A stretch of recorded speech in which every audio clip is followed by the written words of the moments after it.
हरिओम, ओम आनंद ma'am, Om Shanti ma'am, ओम ज्ञान ma'am, आप सभी दर्शकों का हमारे चैनल पर स्वागत है। आज हम लोग बीएड थर्ड सेमेस्टर के अंतर्गत शैक्षणिक पिछड़ापन बालकों के लिए पाठ्यक्रम अनुकूलन किस प्रकार से किया जाए इसके विषय में अध्ययन करेंगे। अब शैक्षणिक पिछड़ापन बालक कहते किसे हैं? ऐसे बालक जो अपने कक्ष के सामान्य बालकों की भांति अपनी निचले कक्षा के शैक्षणिक गतिविधियों को नहीं हल कर पाते या निचली कक्षा के जो विषय वस्तु है उसको भी वो हल नहीं कर पाते हैं, उसका भी उनके पास ज्ञान नहीं है। ऐसे बालकों को पिछड़ा बालक कहा जाता है। दूसरे अर्थों में अगर देखा जाए तो पिछड़ा बालक वह बालक है जो अपने कक्ष के सामान्य बालकों की तुलना में कोई चीज़ सीखने में या पाठ्य वस्तु को याद रखने में या किसी क्रिया को सीखने में पीछे रह जाते हैं। ऐसे बालकों को क्या कहा जाता है? पिछड़ापन वाले बालक कहा जाता है। और एक अर्थ देखते हैं, पिछड़ापन बालक वह बालक होता है जो अपने कक्षा के सामान्य बालकों की तुलना में विषय वस्तु में रुचि लेने में, ध्यान रखने में, याद करने में या शैक्षणिक उपलब्धि हासिल करने में सामान्य रूप से पीछे रह जाता है या बहुत कमज़ोर रहता है। ऐसे बालक को क्या कहा जाता है? शैक्षणिक रूप से पिछड़ापन बालक कहा जाता है। जो अध्ययन है उसमें हर कक्षा में सामान्य रूप से 20% बालक पिछड़े बालक होते हैं जो सामान्य बालकों की तुलना में भी बहुत पीछे रहते हैं या कमज़ोर होते हैं। तो ऐसे बालक को जो है सामान्यतः जो है शैक्षणिक परिस्थितियों में जो सर्वेक्षण हुआ है उसमें यही आता है कि लगभग 20% जो है बालक शैक्षणिक रूप से पिछड़े बालक होते हैं जो सभी प्रकार के कक्षाओं में पाए जाते हैं। तो आइए इसी सब के बारे में हम लोग डिटेल में थोड़ा सा अध्ययन करते हैं।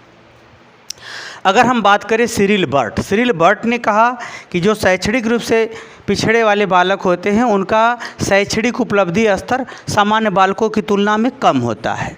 सामान्य बालकों की तुलना में क्या होता है? कम होता है। ऐसे बालक को क्या कहा जाता है? शैक्षणिक रूप से पिछड़ापन बालक। अब होता क्या है? शैक्षणिक उपलब्धि होती क्या है? जैसे IQ बुद्धि लब्धि जैसे सूत्र होता है, वैसे ही सिरिल बर्ट ने एक अपने अध्ययन के आधार पर एक सूत्र बताया, शैक्षणिक रूप से पिछड़ेपन बालकों को परिभाषित कर दिया, यानी शैक्षणिक आयु बटे शारीरिक आयु गुणे 100। अब शैक्षणिक आयु क्या है? जो पिछड़ापन वाला बालक होता है अपने कक्षा के निचली वाले कक्षा को भी वो हल नहीं कर पाता। यानी जिस कक्षा का, जैसे कोई बालक है अगर कक्षा 10 में पढ़ रहा है, सामान्य रूप से पिछड़ा, 9 का हल नहीं कर पाया, 8 का पूरा नहीं हल कर पाया, 7 का हल कर पाया, तो कक्षा 7 में जो हो जब पूरा हल कर लिया तो उसकी शैक्षणिक आयु कक्षा 7 की मानी जाएगी। शारीरिक आयु भले ही उसका 15 वर्ष हो। यानी जिस कक्षा का वह पूरा हल कर लेता है पेपर को अपने विषय के अंतर्गत, वह उसकी शैक्षणिक आयु होगी। और शारीरिक आयु तो जो शारीरिक आयु है वही शारीरिक आयु है। जिस तरह से IQ लेवल पढ़ते हैं आप लोग, वैसे ही एजुकेशनल उपलब्धि यानी शैक्षणिक उपलब्धि स्तर के आधार पर सिरिल बर्ट ने इनको परिभाषित करते हुआ कहा कि ऐसे बालक जिनका शैक्षणिक उपलब्धि स्तर कम हो, ऐसे बालकों को पिछड़ापन बालक करते हैं। सामान्यतः सिरिल बर्ट के अनुसार पिछड़ापन बालक वह बालक होता है, शैक्षणिक रूप से पिछड़ापन वाला बालक वह बालक होता है जिसके शैक्षिक उपलब्धि स्तर 70 से 85 के बीच में हो। अगर हम बीने की बात करें तो बीने ने शैक्षणिक रूप से पिछड़ापन बालकों के लिए बताया कि ऐसे बालक जिनका IQ लेवल 90 से लेकर के 80 के बीच में हो, ऐसे बालक क्या होते हैं?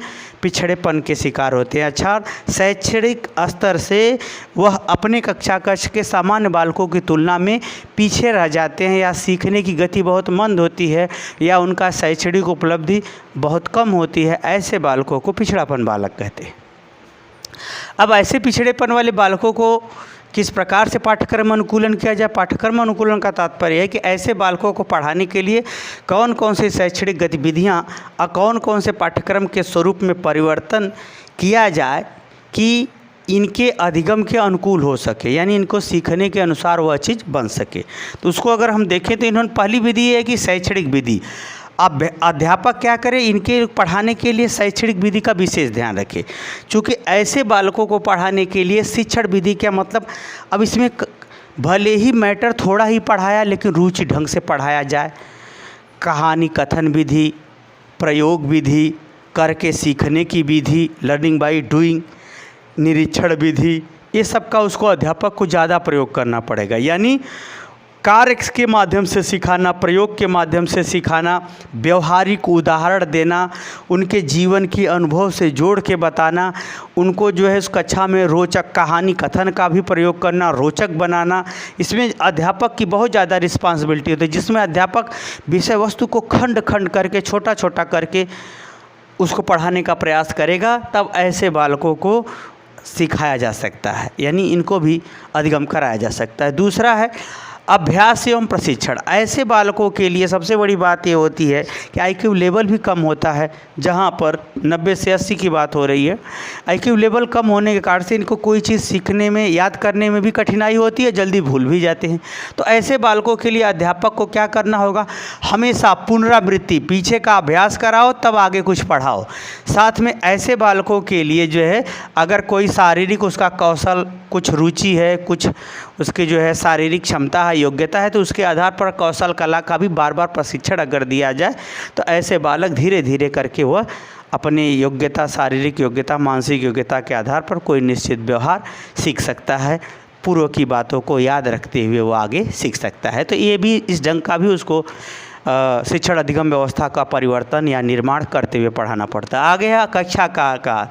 ऐसे बालकों के लिए पढ़ाने के लिए अगर सामान्य कक्षा में भी आप पढ़ा रहे हैं तो ऐसे बालकों के संग जो सामान्य बालक हैं, प्रतिभाशाली बालक हैं, ऐसे बालकों के साथ अगर इन बालकों को पढ़ा रहे थे तो कक्षा का आकार बहुत छोटा रखना चाहिए, ताकि ऐसे बालकों का आप डेली का डेली मूल्यांकन, डेली के डेली गृह कार्य, डेली का डेली उस पर ध्यान आप रख सकें। क्योंकि जब संख्या कम होगी तो निश्चित रूप से आप सबका ऐसे बालकों का निरीक्षण, परीक्षण, कार्य, व्यवहार इत्यादि का सही मूल्यांकन करते हुए आप उसे विषय का ज्ञान देने में सफल हो सकते हैं। आगे है पाठ्य सहगामी क्रिया। ये आप जान लीजिए, ये अमृत समान है। पाठ्य सहगामी क्रिया हर प्रकार के बालकों के लिए बड़ा काम आती है, क्योंकि इस बालक को समाज से, बालक को अन्य बालकों के संग, बालक को अपने विश्वास के साथ, बालक को विभिन्न गतिविधियों के साथ स्वयं आत्मविश्वास दिलाते हुए तैयार करने की योग्यता, क्षमता पाठ्य सहगामी क्रिया दिलाती है,